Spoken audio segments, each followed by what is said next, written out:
businesses. They want trade and taxes. So we have certainty on taxes now. All businesses know that they'll be getting 100% expensing for new plant and equipment. On tariffs, again, it is the 18 important trading relationships, and we're moving through those. So unfortunately, CNN cut the interview right there on YouTube. I don't know what else they did not want to show us. They cut it right there. Now, Dana claims she talks to some business owners out there while she sits in the studio almost all the time and maybe goes to a few big political events. While Scott, on the other hand, Scott Bessent, he ran and owned a major macro investment fund. It's called, which deals with money, which deals with businesses. I'm sure he's talked a lot more business than Dana, first of all. But she does make a good point. Has Trump made a lot of these deals he said he was going to make in 90 days? Not yet. It's not the 90 full days. The 90 days are not over yet, though. So can he still make some deals? But Scott's also right that we are the surplus economy. These other countries that want to try to play games, we are the consumer economy of the world. Everybody wants to sell in the U.S. We have such buying power. It's absolutely insane. So like you say, if we're going to set a rate with some of these letters we're sending out to these countries that have not responded, we can set a rate because those countries, they need to sell in the U.S. If you ever travel, try to buy electronics, really a lot of outside the U.S., especially electronics, they're sold so much higher cost elsewhere. Now, the sort of ages this will be closed, trust me, because everything's made there.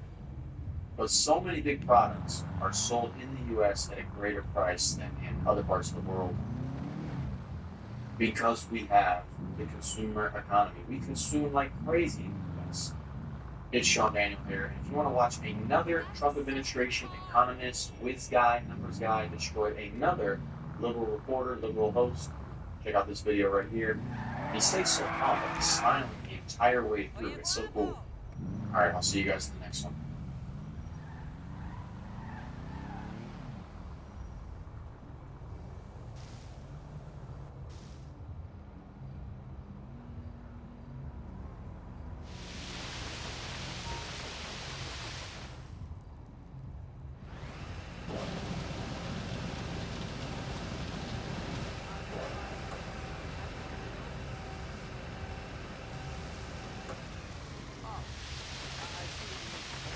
It's ridiculous to try to third party. We have a tremendous success with the Republican Party.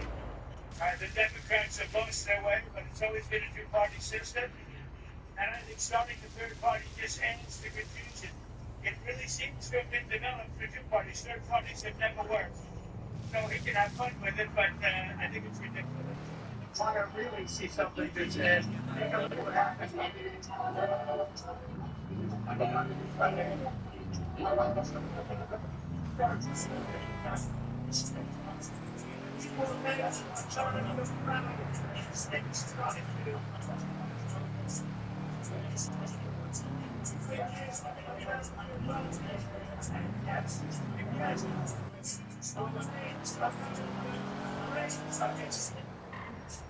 Started in the looks, started a political party, and we'll see where they go with it. My humble advice to Elon, who I admire very much actually, is that you may be dividing the forces of people who want to save Western civilization to the benefit of the people who don't. And so, to the extent that this effort would divide conservatives and Republicans against each other, that would be helpful because it would leave the country of people who want unfettered immigration and don't share your fiscal views, and so on and so forth. So we'll see where it goes. I sort of hope everybody puts the band back together the way they had it back in 2024, because when everybody was working together, things worked quite well. Well, there's the other side of Western civilization. What's the other civilization that people want? Western. It's not Enemies, man. Oh, Mr. Munch. That's Tony's draws. Yeah, the British draws. Oh, sir. Yeah, they say, you know, something was up. The Elon came in there with like, he was touching, Look like he probably didn't baited himself down and did it all. We didn't know what to believe, you know. And then they said he took a drug test, he took multiple. He went to 2 or 3 different doctors, and they said nothing's in Elon Musk's system. Nothing's in the system. Disagree. And Elon went as hard as taking all the documents and posting them all over the internet, being very transparent that he is not on drugs. And now he's launching a new political party, they say. And President Trump has responded. Trump says he is saddened and dropped a full heartfelt message in this big post. And here we are, man. You know, and I know it's a lot of this and that. Elon is going to help Democrats. He's going to, in 2028, this is going to happen, this is going to happen. You know, here's Trump responding right here. He says, pray for President Trump, pray for Elon. I knew Scott Jennings on CNN, the only person that's keeping the lights on over there at CNN, that he would not have the ballpark. It was honestly really great to see how this all played out, especially this 2024 election with these two. And, you know, him even just jumping up and down and even letting Trump play daddy daycare and all the little things. This past couple of weeks, he just lost his mind. Even saying that Trump is on the Epstein file, coming out and apologizing, saying, you know, I went too far, it's not true, this, that, you know. We all know Trump's involvement with Epstein, and, you know, we have to go through and get ourselves over and over and over. And it's honestly really unfair and a disgrace how bad this man has been treated, you know, because he's America first. And again, a lot of his instincts has worked. A lot of his, you know, a lot of things he has been right about, you know, and a lot of people admit that. And President Trump was right about a lot of things, you know. And he pretty, you know, we actually needed Trump for moments just like this, for everything that's taken place in the country the last 4 years, and seeing the biggest scandal in American history. We needed President Trump back in office, you know. But here's the message he left us. Read it out. Trump says, "I'm saddened to watch Elon Musk go completely off the rails. He's essentially becoming a train wreck over the past 5 weeks. He wants to start a third political party, despite the fact that they have never succeeded in the United States. The system seems not designed for them. The only thing third parties are good for is the creation of complete, total disruption and chaos. And we have enough of that with the radical left Democrats. Facts. You know, that is facts right here. Yeah. Who have lost their confidence in their minds. Republicans, on the other hand, are a smooth running machine that just passed the biggest bill of its kind in the history of our country. It is a great bill. But unfortunately, for Elon, it eliminates the ridiculous electric vehicle EV mandate. Hi, what do you need? No trouble at all. I've been strongly opposed to that from the very beginning. Elon must do this. We all do this. You know? And again, we know how Elon helped really about this bill with Congress and, you know, the whole overall feud. But to continue, President Trump says people are now... You know, I told him, hands-on really does offer the best service in town. And here's the proof. Are doing very well. Or new technologies as they come out. No more EV mandate. I have campaigned on this for 2 years, and quite honestly, when Elon gave me his total and unquestioned endorsement, I asked him whether or not he knew that I was going to terminate the EV mandate. And he was, in every speech I made, in every conversation I had, he said he had no problem with that. Okay, the networks are down, the equipment is ready, and we've crippled their supplies. Mrs. Rackman has written our check and given us the green light. We're good to finally move on that submarine and stop this threat once and for all. When you're ready, get your crew together and head back to planning. Contribute to the Republican report. Elon probably was also, I also thought in a public that was very close friend of Elon, who was in the space business, run NASA. When NASA is such a big part of Elon's corporate life, my number one charge is to protect the American public. Boy, oh boy, oh boy. You know, I'd say Elon Musk has all the money in the world, but he still doesn't have what Trump has. The ability to inspire tens of millions of people, defy an entire world of political elites, awaken the sleeping giant, spark a revolution, take our country back. That's priceless. You can't buy it. Money can't buy rockets. Money can buy rockets, electric cars, and social media platforms, but not the hearts, the minds, the respect. The people. That's earned, not bought. And bought. Soon you'll find out. In the hallway. And you know Trump cannot be bought. He cannot be bought. And that's one big reason why they didn't want him where he's at now. They didn't want Trump to be president. They knew Trump was exactly what he campaigned on. He's going to do exactly what he said. You know, they knew this was coming. And everything that's happening right now, this is why they did not want Trump back in office. And they tried everything. And even Elon Musk admitted that. And it's honestly just very shocking for a lot of people to see Elon, you know, backstabbing. They would say backstabbing President Trump. That's what he's doing right now.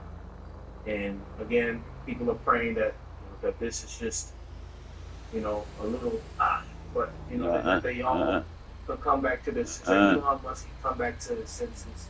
You know, but he is completely. I mean, he just been tearing his drawings, especially these last 5 weeks. Yeah, he's done.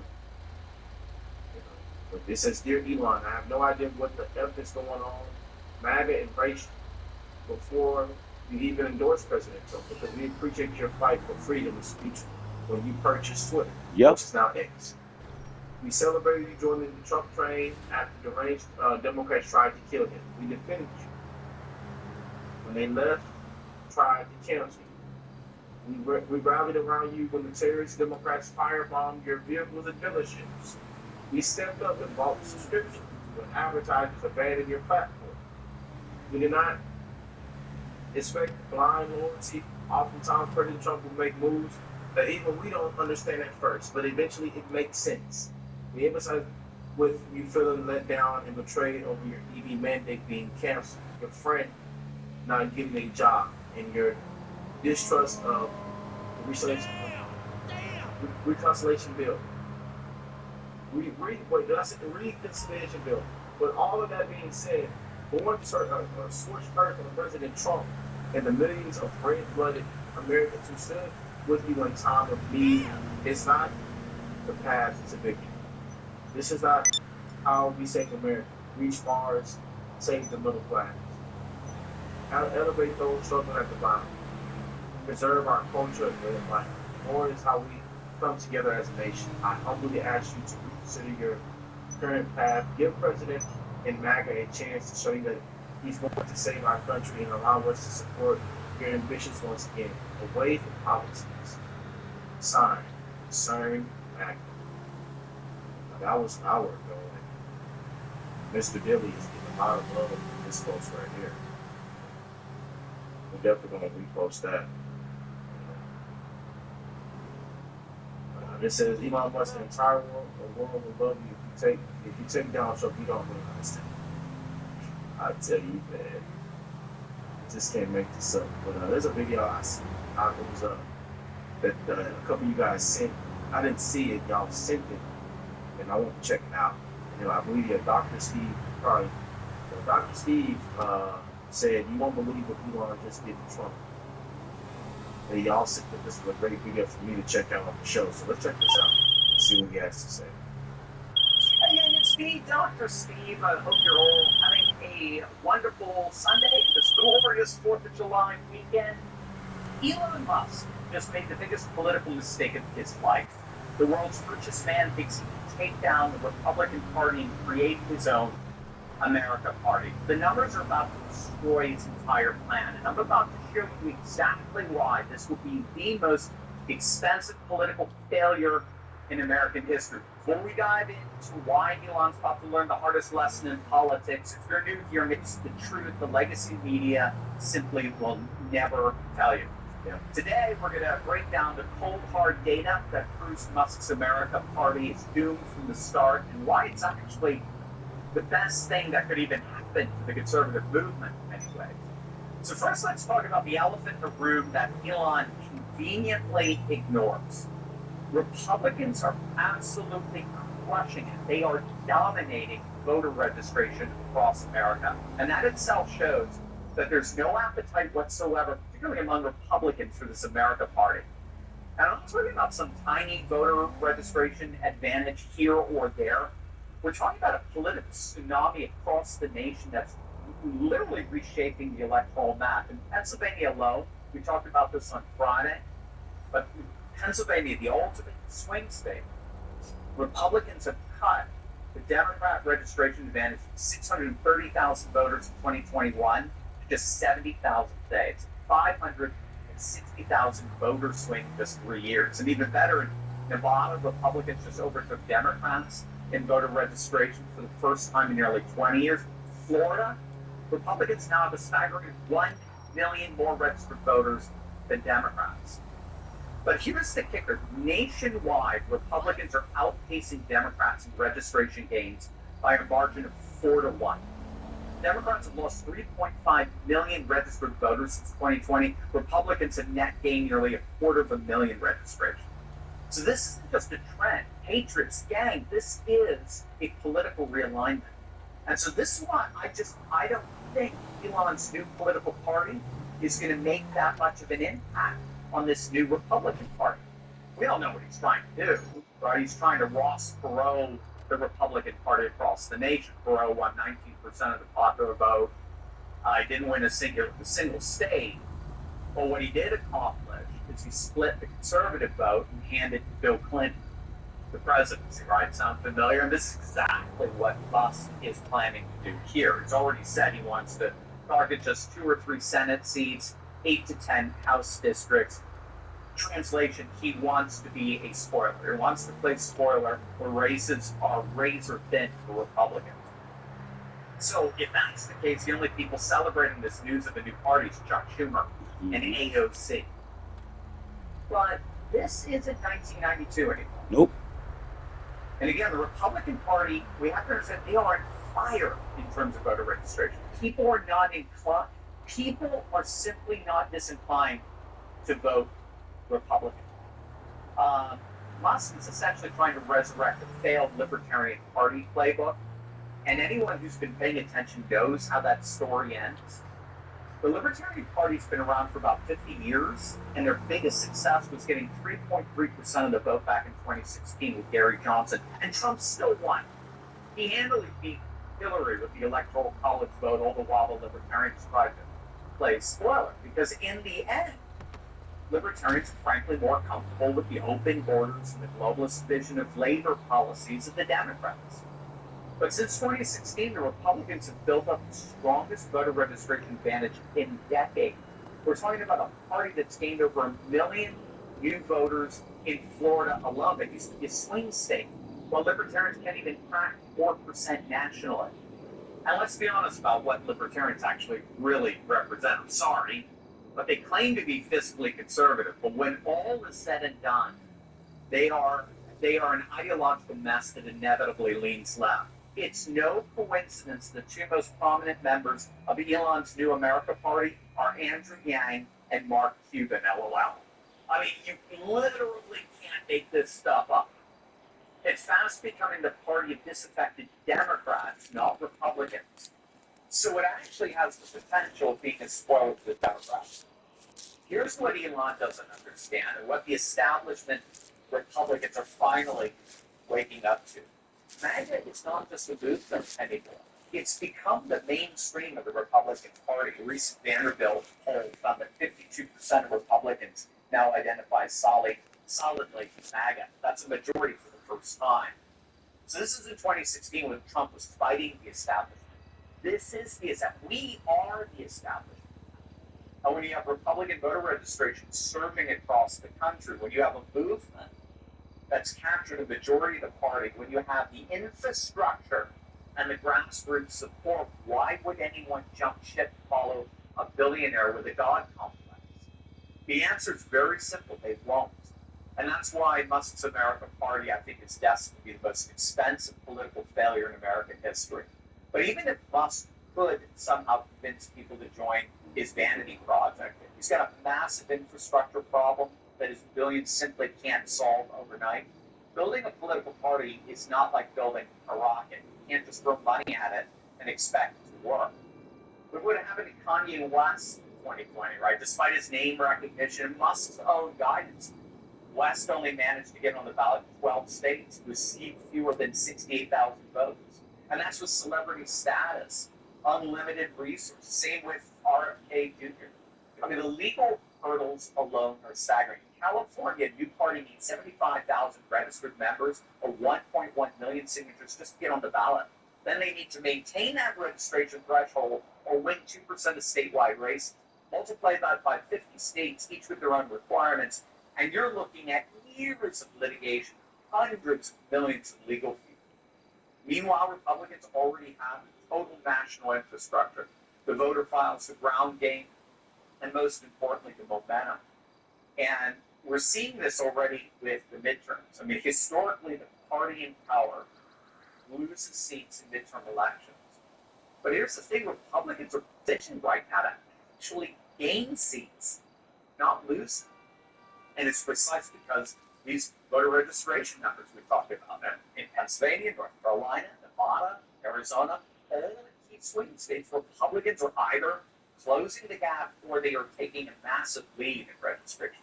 So bottom line, the Democrats are seeing their votes dwindle in real time. And there's just simply no more voters for them to find up to make up the difference. And then let's not forget the elephant in the room par excellence, and that's Donald Trump. Love him or hate him, the man knows how to fight.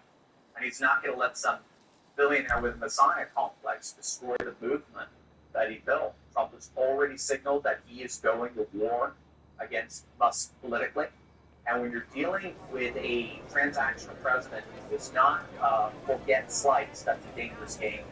But Musk's space, contracts, government subsidies, his regulatory approvals, all of that becomes leverage in Trump's hands. The smart play for Musk would be to work within the system, not blow it up. But ego is a way of making smart people do stupid things. So what's the solution? I'd say we double down on what's working.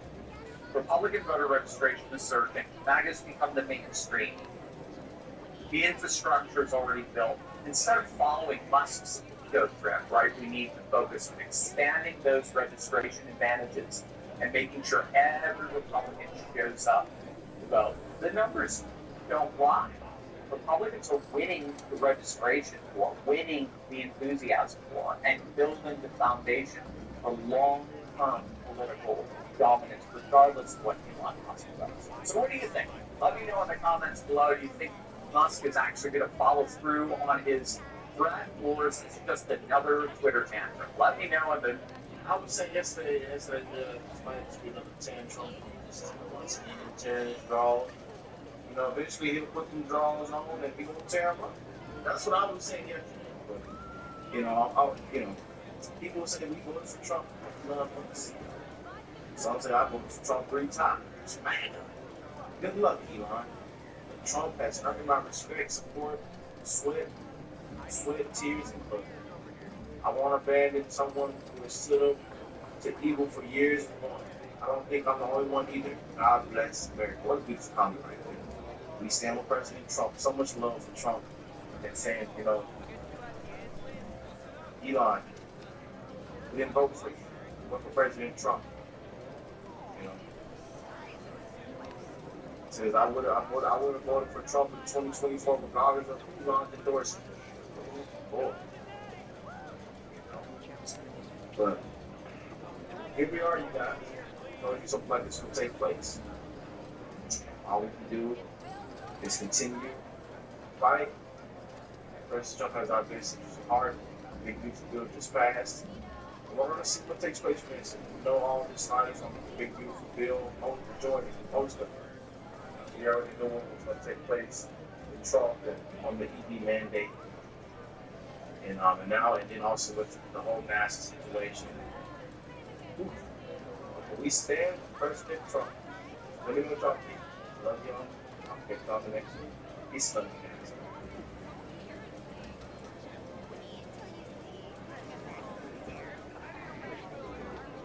It's time for lefties are losing it. And you may recall seamstress and lefty music elder stateswoman Barbara Streisand blaming Donald Trump for making her fat. Yes, the president's powers are truly profound. Well, it's not just Baptist who's overeating because of Donald Trump. Here is Rosie O'Donnell talking about how Trump's triumph saw her piling on the weight and hitting the bottom. During his first go-round, it was very difficult, and I got myself into some bad places. You know, I was very, very depressed. I was overeating. I was over-drinking. I was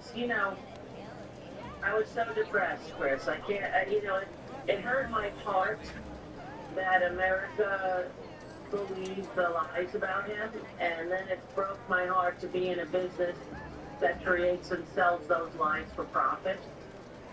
You know, it was very heavy, to tell you the truth. She wants you to think she's better now because she's left Ireland, but here she is just a few weeks ago with her delusional dreams about getting rid of Donald Trump. She thought it could happen perhaps even by June 14th. So upsetting. Everywhere you turn, it's really hard to believe that this man is the president of the United States. Yet he is, and I'm just hoping that we can get him out as soon as possible, hopefully before June 14th. Now, I don't know that that's possible, but that's when he wants to have this massive $90 million military parade for himself. The parade was for the military, Chrissy, celebrating 250 years of service, and it was magnificent to miserable fantasies. Now here are more crazy folk who claim cutting NPR's funding, cutting PBS's funding, will end lives. What? And why did it always look like this?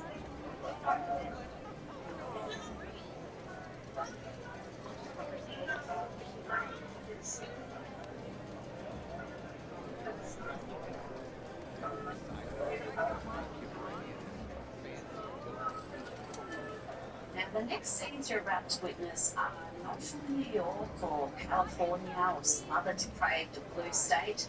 This footage is from pride events in the great state of Texas. And these events are apparently family friendly.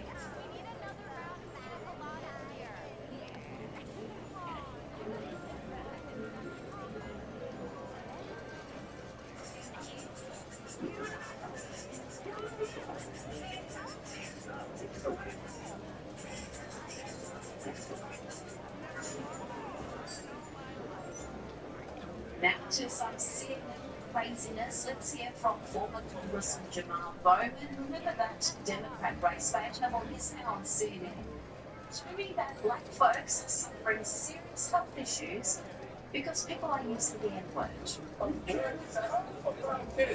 a black man in America. The reason why heart disease, listen to what I'm saying, the reason why heart disease and cancer and obesity and diabetes are bigger in the black community is because of the stress we carry from having to deal with being called the N-word directly or indirectly every day. If your colleagues would listen and try to learn and engage and grow and stop being so hateful, we can have a better country. Just unbelievable levels of race baiting lunacy there. Let's stick with CNN. They had some sobering news for their ever-diminishing audience. This needed a trigger warning for the lefty snowflakes because there's no way you can spin this stuff. It is historic. The fact is that despite the relentless fake news and media hysteria, Donald Trump is the most popular president with Republican voters ever. And that includes the great Ronald Reagan after his 5-day assassination attempt. Grab some popcorn and enjoy this lefty rage bait or smoke his face. So this isn't just Republicans who like Donald Trump. This is Republicans who love Donald Trump, and he's up like a rocket. Look at this. In July 2017, the strongly approved was 53%. That's pretty good. But look at where he is now. 63% of Republicans strongly approve of the job that Donald Trump is doing. About 5 months into his presidency, Republicans love Donald Trump the way that Americans love Disney World. The bottom line is 63%. That is a huge base, and of course it's just part of the Republican base in which about 90% of them overall approve of him, including the somewhat approves as well. A politician would like this number here, especially in the compared to other presidents and Republicans. Yeah, it's history making. It's history making. What are we talking about here? So why don't we look back? We have all the presidents, Republican presidents going back over the last 35, 36, 37 years. What are we talking about? GOP who strongly approved 5 months in. Look at this. George H.W. Bush 41, 46%. Bush 43, 59. You see Trump, the first term, 53. But look at this. 63%. He beats all the other Republicans on the board here. And I was looking even back since Reagan.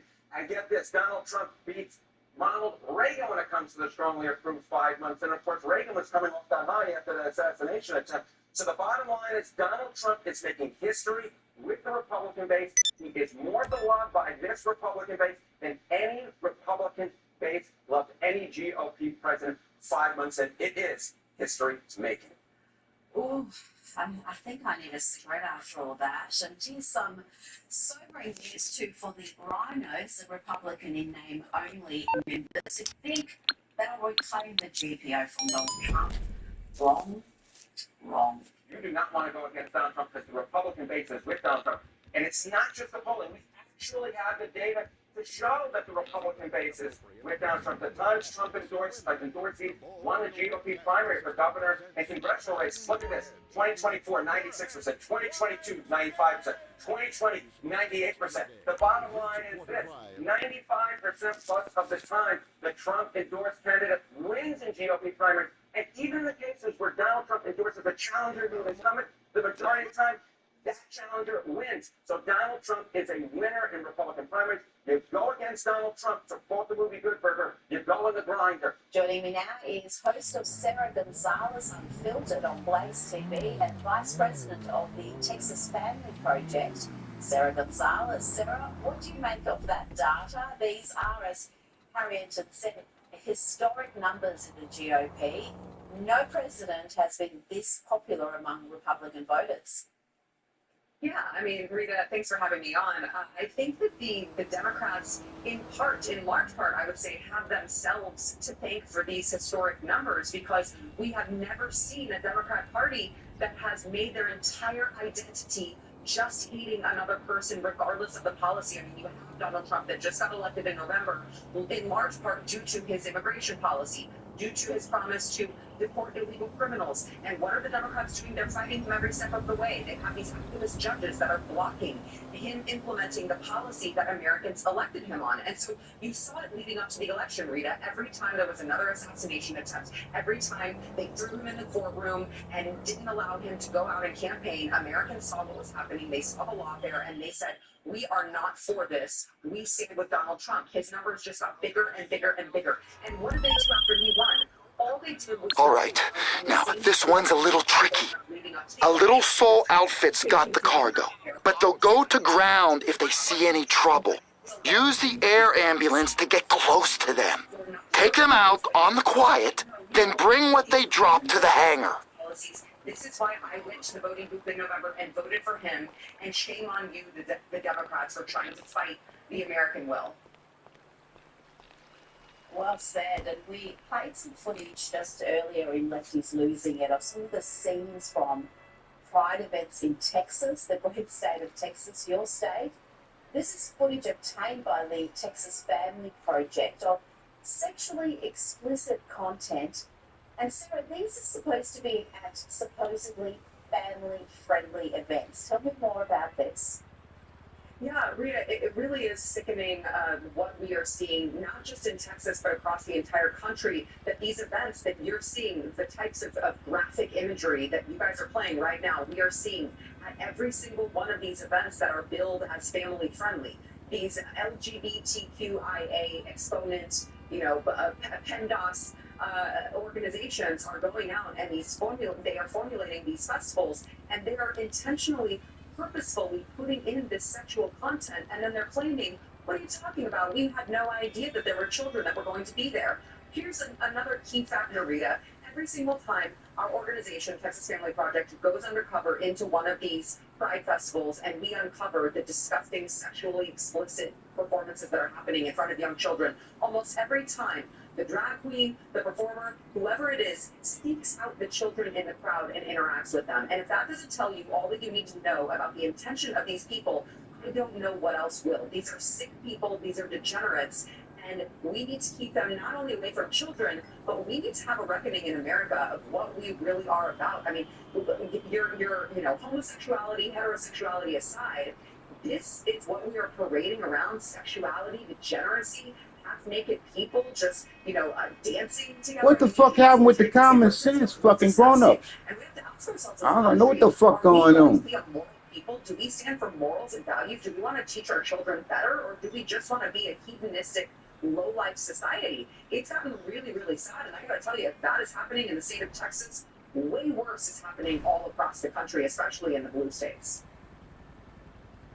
Well, yeah, when you see those scenes, I'm not making excuses, but when you see it in NYC or San Francisco or LA, that's one thing. But when it happens in a red state like Texas, where the people have voted and they have said we reject this sort of ideology, we reject the excesses of the LGBT movement. How does it happen in Texas? How does it happen in Florida, Tennessee, red states, where the people are really proud of this? Yeah, no, it's a really great question, and it's one that I ask myself often, and the only conclusion that I can come to after being at so many of these events and being around these people is that they are intentionally creeping into the red state because they already know that they have a stronghold in the blue states. There's no reason to stay there. They already know they can get away with whatever they want. I mean, you've got, again, people in San Francisco, grown men, overweight, obese men who nobody wants to see naked, prancing around totally naked in front of young children, and nobody is getting arrested. We used to call that indecent exposure, and now all of a sudden it's being done in broad daylight in front of children, and police will not do anything.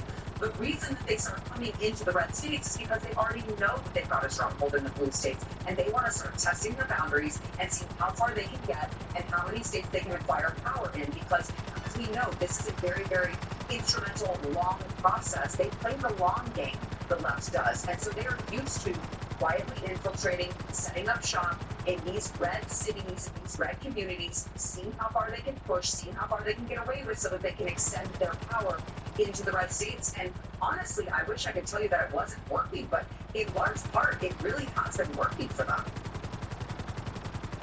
And it desensitizes people. You see this over and over again, and you kind of forget just how perverse it is, how weird it is to have nude adult bodies walking down the street in front of children. Like you said, that was considered indecent exposure not too long ago. And the Texas Family Project, which I know you're a part of, does great work in exposing what is happening around the state.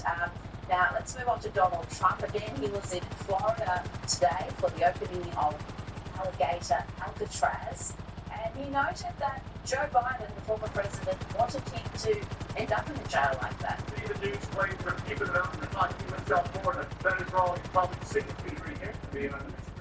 Hey, that Biden wanted me in here, okay? He wanted, it didn't work out that way, but we wanted me in here. Alligator Alcatraz.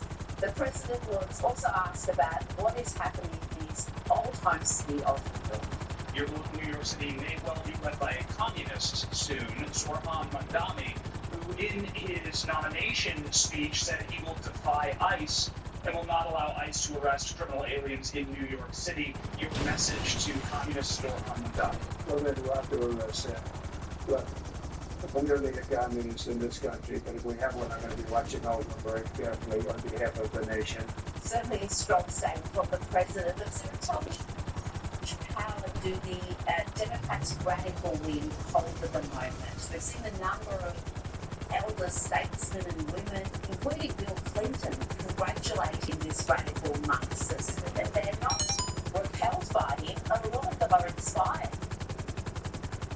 Yeah, I mean, it remains to be seen whether or not this man can actually win in New York City. I gotta tell you, by the way, if he does win if he does pull it off, New York City will be irrevocably changed. It will be irrevocably, paid from all of these policies that he decides to implement. He is a full-blown communist. The interesting thing about the New York City primary in the Democrat Party is that when you look at the data of the people who were actually going in and voting for this man, the man who claims that he's about the working class and he's all about equity and he wants to make things fair, you would think that he would appeal to the working class people. Well, largely the working class people here in New York City rejected this man, and it was, of course, the liberal elites, the people who were making so much money that they didn't really care, that they think that they know better, and they want to dictate policy for these poor, oppressed, poor people that they know better for. And so that's who you saw voting for Mamdani. You didn't see the actual working class, who his policies would affect the most,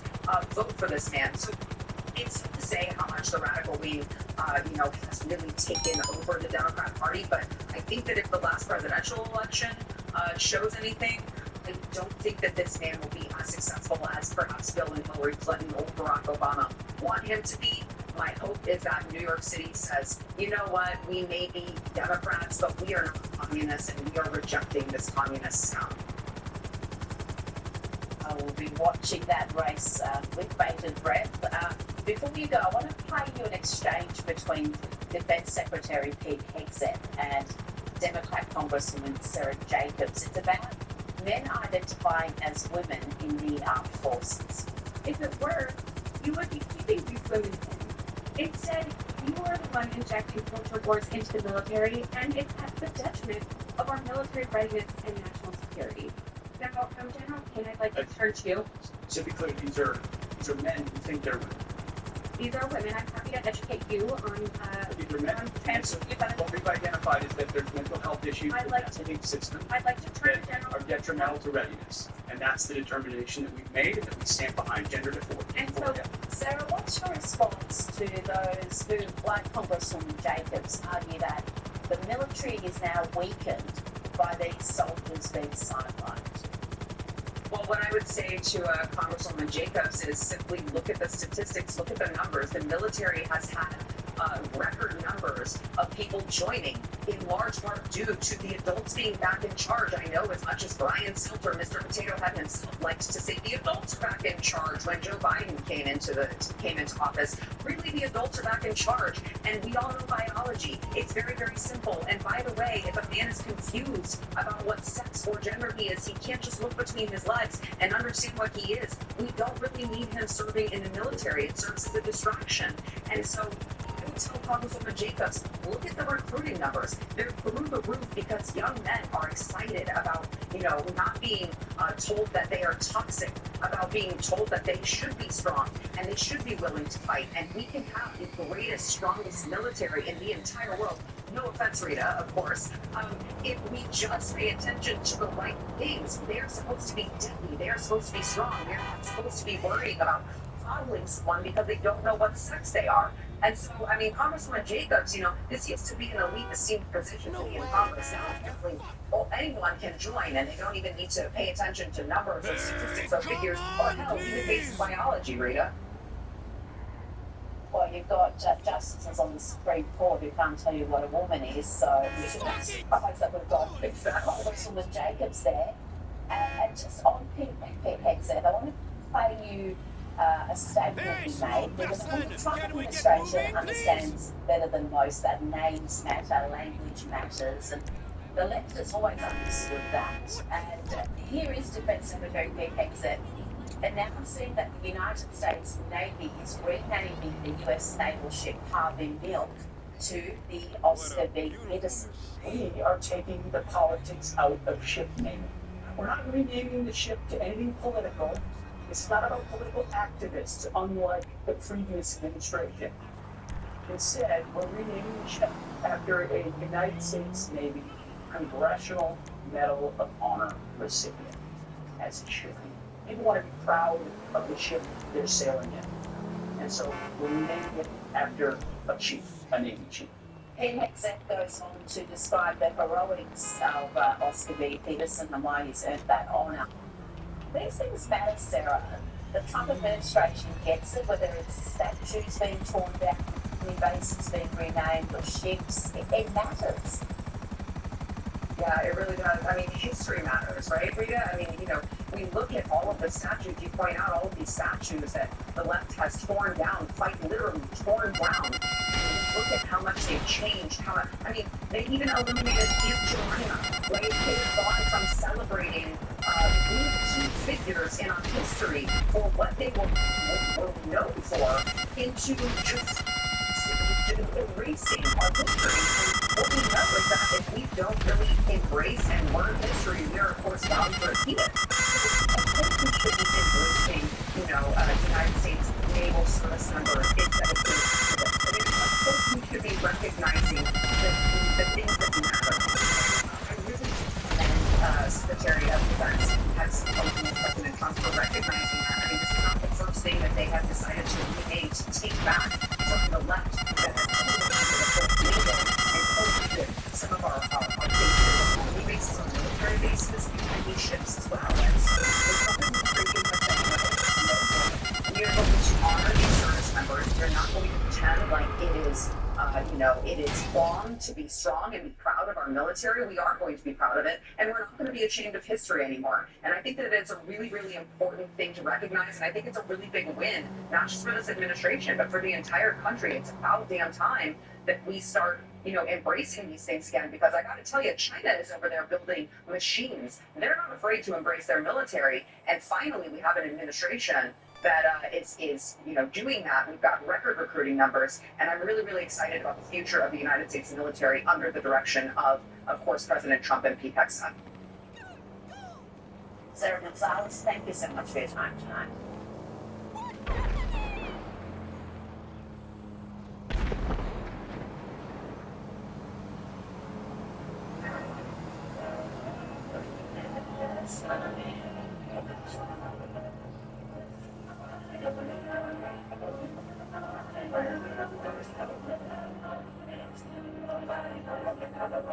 Yep, the lefties wanted you to believe he was perfectly fine. No cognitive decline then at all. Well, that was then. This is now. Tonight I can report to the world that the strikes were a spectacular military success. Iran's key nuclear enrichment facilities have been completely and totally obliterated. Iran, the bully of the Middle East, must now make peace. There will be either peace or there will be tragedy for Iran far greater than we have witnessed over the last 8 days. Remember, there are many targets left. Tonight's was the most difficult of them all, by far, and perhaps the most lethal. But if peace does not come quickly, we will go after those other targets with precision, speed, and skill. Can you detect the subtle difference between those two leaders? One was a cognitively impaired puppet controlled by violent radicals who empowered the Iranian regime through weakness and terrible deals, and one has devastated the mad mules of the Iranian regime. And now the Democrats are demanding that Donald Trump inform them before any future attacks. Here is Adam Schiff on CNN. The failure to brief Democratic lawmakers, making this just another partisan exercise by the administration. The president didn't seek the approval of Congress because he didn't make the case to the American people, because he didn't even inform one of the parties in Congress. That's when you have a real problem engaging in warfare on a partisan basis. So a lot of risks here for the country, which, you know, is the reason why you come to Congress in the first place. Why would President Trump consult with Democrat lawmakers, the lunatic-free to only enjoy an approval rating south of 20%? How exactly would you hope to blindside the Iranians if you are briefing the anti-American experience in the Democrats? Anyway, while the Trump administration was taking out Iran's nuclear sites, the Democrats were dealing with far more serious matters. They had Senator Alex Padilla crying on TV because J.D. Vance called him Jose. Sadly, it's just an indicator of how petty and unserious this administration is. But he's the vice president of the United States. You think he'd take the situation in Los Angeles more seriously? Now, particularly there are many on the left who are having absolute meltdowns about these strikes against Iran. People like this next dude who is on Iran's side, on the side of Islamist terrorists.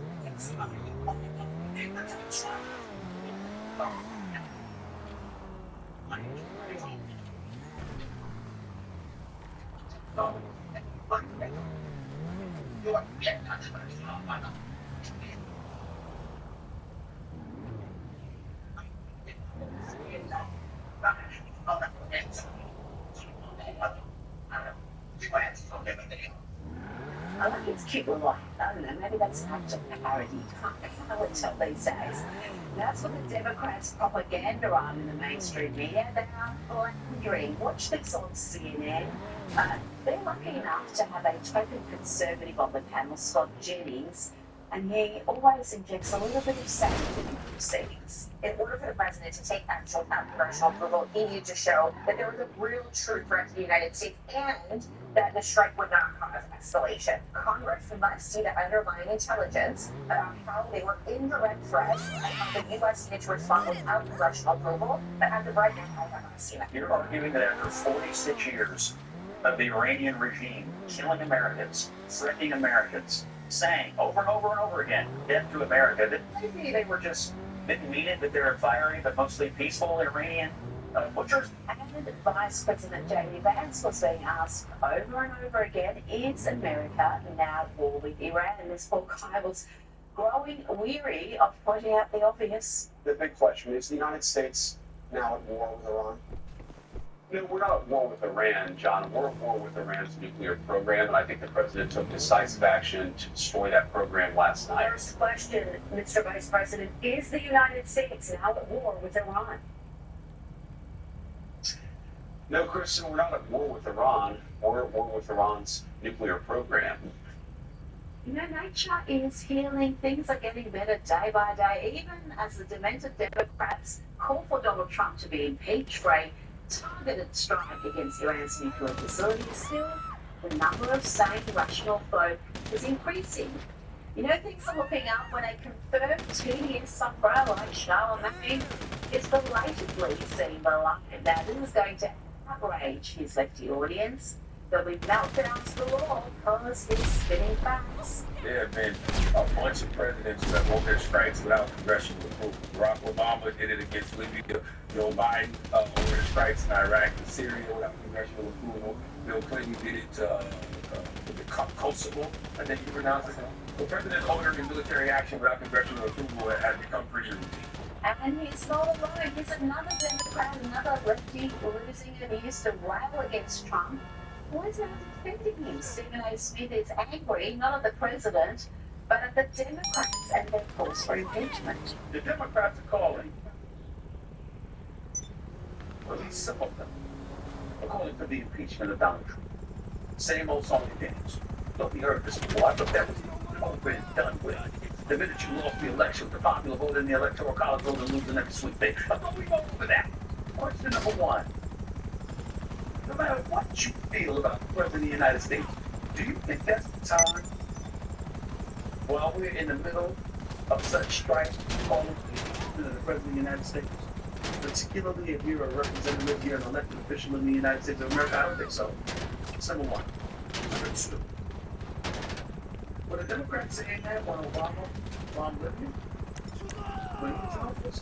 It's a new day for folks. I've been playing is a place left is soon, but right now, we are just reveling in electives will finally see the light. This is eradicating a threat. Civilians weren't targeted. Nuclear sites were targeted. You can navigate your way around.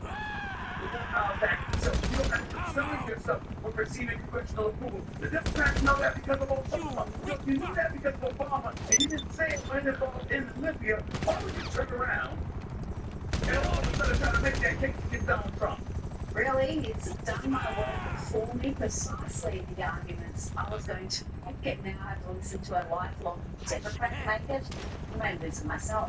And I think we've got Democrat Senator John Fetterman wants a far-left radical criticising AOC and calls for Trump to be impeached. She knows it, I know it, we all know it, that's not going anywhere.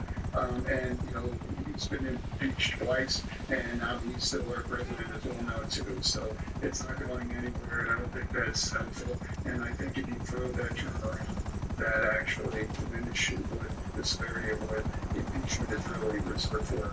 And here's more lefties getting an education. Old school lefty Bill Martin's audience got a strong dose of logic from Republican Wesley Hunt about the importance of tearing down Confederate statues and the importance of restoring the names of military bases. Listen to this.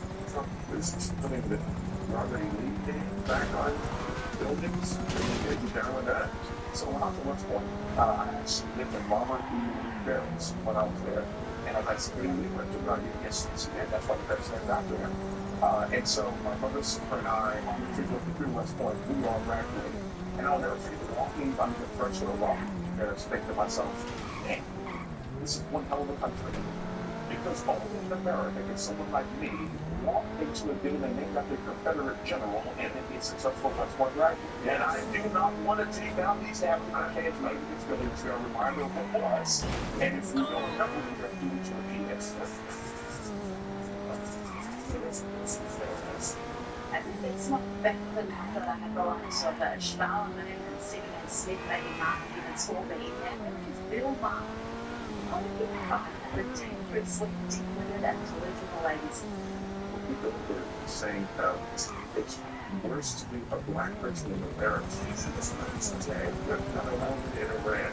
And you know, I see we were talking about the Times issue before in the New York Times. We were just over on that to sort of the sensible liberal, not principle position. I think this is a great first step. They're giving them right back to Saturday. Second, big step would be we're going to just not just get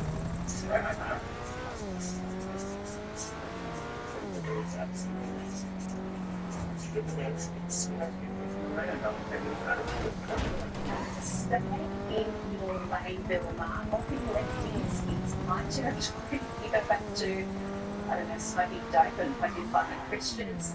But I do want to play you this brilliant response to what is insane victim playing from Wesley Hunt. Now, again, the audience public. This is Bill Maher's audience. This happened a few years ago. And let me figure out that Texas actually it was the president talking about one by 25 boys as I sat down there and read this sitting on the slate of my great-great-grandfather rolling down the pension. I am being judged not by the color of my skin or by the content of my character. That's the progress because like I will look for my manifestation. So even everybody here will be over this conversation about how he's supposed to that's hard. And my father was 65 years old. She was a man that we were friends going back and forth, innocent to back and his son is now a United States Congressman and one for the Southern Republican. That is America. That's America. We're talking about the news, checking in on the lunacy theories. Joy Baker. This route has civilian access. Welcome them on base. We're going to make a decision on Iran within the next 2 weeks. That's what he said. Remember that? 2 weeks. He's going to get diplomatic negotiations going to play out, and then less than 48 hours later, this attack was underway. So what changed? And what was he actually trying to accomplish here?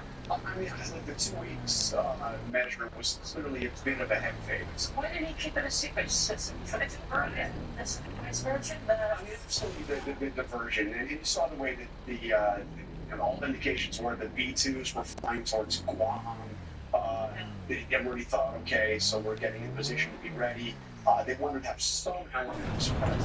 He really asked why the US told the Iranians about the surprise attack. What's the words?